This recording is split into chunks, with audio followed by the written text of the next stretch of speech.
Today is March 9th, 2024. I have a lot of things to vacuum seal today, and I'm going to show you what works best for me and how this machine works. There are many different ways that you can vacuum seal. I started out with the attachment for my food saver, worked great, no problem, but I do find this machine much more convenient and I get a great seal every time. The food saver attachment, I did have to play around with it a lot and it can be quite a bit frustrating to work with. So what I'm going to do first is just mention that the very first thing I do is I wash my jars and the lids and I make sure they are completely dry. Once they are completely dry, I will then fill them with dry stuff, but I do not put powders in them. Powders, I vacuum seal a different way because if you were to just use this machine for flour, baking soda, anything like that, it can suck the powders into the machine and ruin it. So there are ways you can get around that, but today I am just vacuum sealing solid goods. And after you fill the jars, it is important to make sure that you take a dry cloth like a paper towel or a napkin and wipe the rims. That way you have a better chance of getting a good seal. Even if they seem okay, when you're filling jars with oats, cereal, anything, you can get a very fine powder that you don't even notice. And so to be on the safe side, I always wipe the rims. And I'm going to show you the machine that I use now and absolutely love. Originally, I wasn't going to buy it because it was so expensive. It went up to like $90 some on Amazon plus tax, and I just saw it for $35. So this is the one that I purchased, and this one here, nothing fancy. I don't even think it's a brand name, but works great. I love it. There's some information. This one here, it came with a jar opener. I have many of these and I swear by them. They open your jars super easily and it does not damage the lids. So I can reuse my lids for for vacuum sealing, and also USB rechargeable. It also came with 5 wide mouth and 5 regular lids. So I have a pint jar of coffee beans. All you do is take this, put it on top. You do have to push down really hard to make sure that you get the machine on there and in the right spot so you get a good seal. Okay, it's on there really good. And all you do, push the button. And that's it. There is no specific time on how long to leave it on, and that is the one thing that I personally don't like, is it does not have an auto shut off. So you have to decide when you want to shut it off. I listen, and when I hear the change in the noise, that's how I know that it's sealed. I think it only needs about 15, maybe 20 seconds. I'll let it go to like 30. There's 30. And you push it to turn it off. And that's it. This number here lets you know how much battery life. So I have 91% battery life. Pretty good.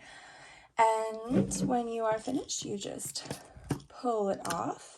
Sometimes the rubber seal comes off, not a big deal. It just goes back under here and you just match the little notches.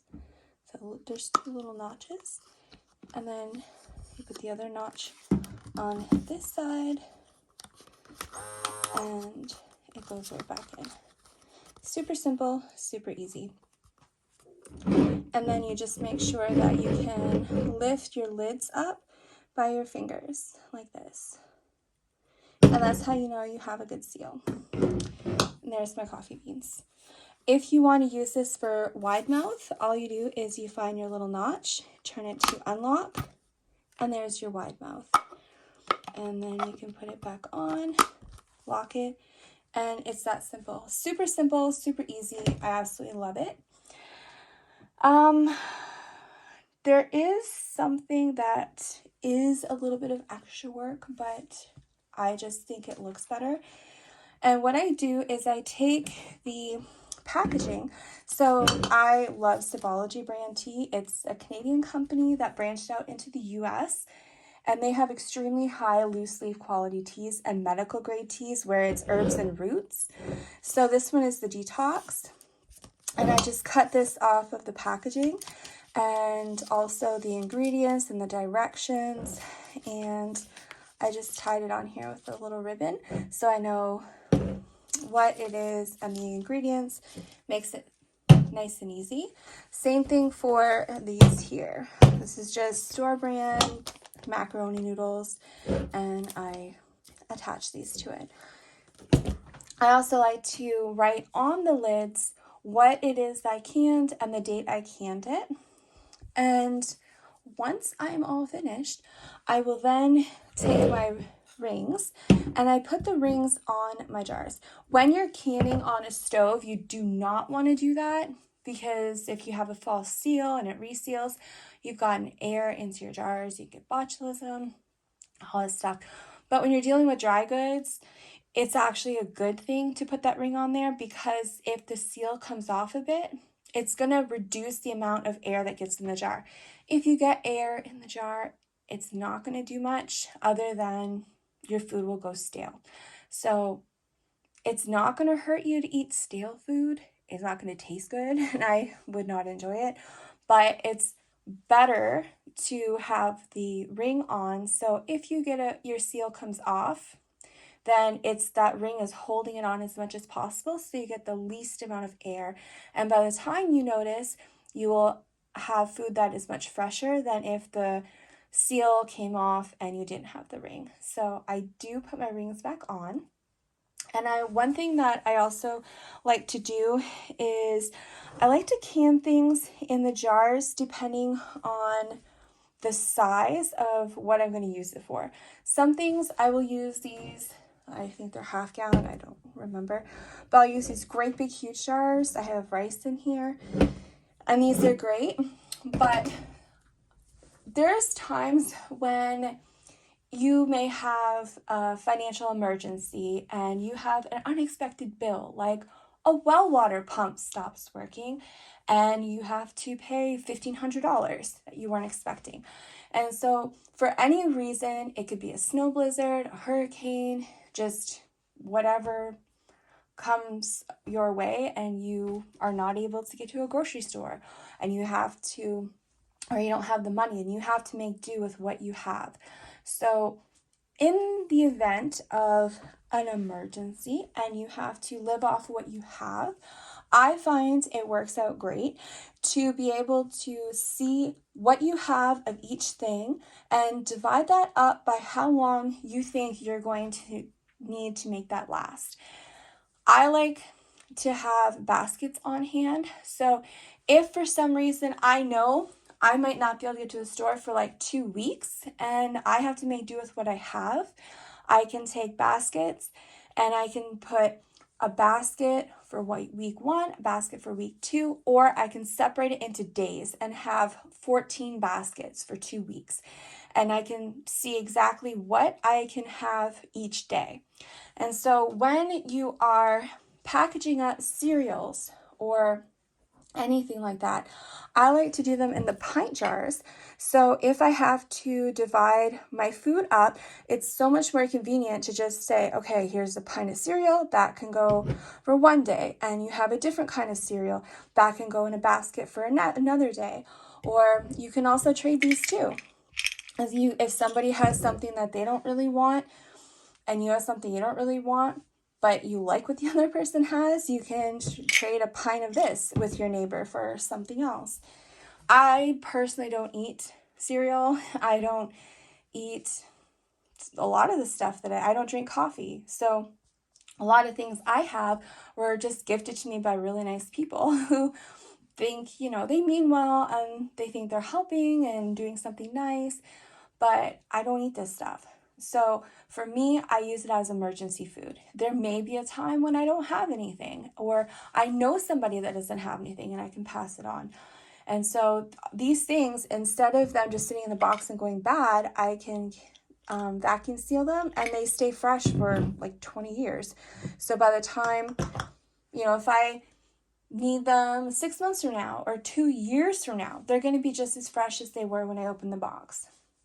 So I do like to preserve things that I can use for emergency or even just company. I don't drink coffee, but I have coffee beans and I keep these so if I have company who likes coffee, I can put it through the grinder and make coffee, or I can trade it, whatever. So I do like to have things that I don't use, and then also things that I do use on a regular basis. So there's many different reasons why it is so important to have food on the shelf, not just what you're using for immediate needs, but also for emergency.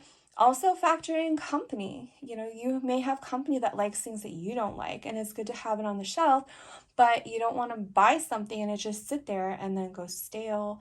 Nobody eats it. So by doing this, you're just preserving the freshness. And it's also excellent for people out in the country. I do know it sounds awful, but for many people that live out in the country, especially if you have older homes, often people do get mice that come in through crawl spaces or little cracks in your foundation and come through your walls. And I see all the time on YouTube where people are really frustrated because a mouse got in their pantry. So regardless of where you're storing your food, if it's on a main floor, in a basement, it's very important to do the best you can when storing your food. When you're storing food in these jars and they're vacuum sealed, mice cannot get in here unless they knock it over and it breaks. But for the most part, this is going to be kept very safe from rodents, from mice, from bugs, from anything that might get in your house if you live in the country, and also helps if you're dealing with water. So if you have leaks and floods, your food is going to be protected much better in these vacuum sealed glass jars than if it's in a cardboard box. And so I love this. I find it looks so pretty and so beautiful, but it's also protecting your food. And I know that you don't have to store certain things in the fridge or freezer after vacuum sealing, but I personally, when I buy my oats, rice, I always put them in the freezer for 2 weeks and then I use them. Now, when I'm vacuum sealing, I take the stuff that's in the freezer, even my walnuts, and I let them completely cool to room temperature and then vacuum seal them.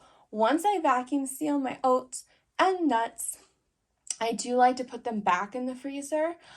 A lot of people don't, and that's fine. You probably don't have to, but I just feel it helps retain the flavor and the freshness, and it just helps it stay the best quality. So I do put some things in the freezer. And it's very important to remember, if you are putting glass jars in the freezer, keep those jars separate and use them for the freezer, because the canning jars are not meant to go back and forth between the freezer and the pressure canners and water bath canners. Yes, you can, and things may be fine, but what happens is when you're putting the glass jars in your freezer, it weakens the glass. So if you're just using them for the freezer, you're perfectly fine. But when you're taking jars that you've put in the freezer and then using those jars for your canning, that's when you can have jars break or crack. And I personally find it's best to avoid those issues. So the jars that I put in my freezer, I make sure those are the only jars that I use for the freezer. I do not use those jars in my pressure canning. So I am hoping that this will encourage and motivate you to do the best you can with what you have and make sure that your food is stocked up and it is preserved the best you can so you are prepared for anything. It's not about end of the world or an emergency like way down the road. This is perfect for everyday use. And if you don't use it anytime soon, then you have food later on. And that's great because everyone should have as much food as they can stocked up of things they eat and they use. And as I use things, I then buy more. So if I'm going to open this up and use it, great.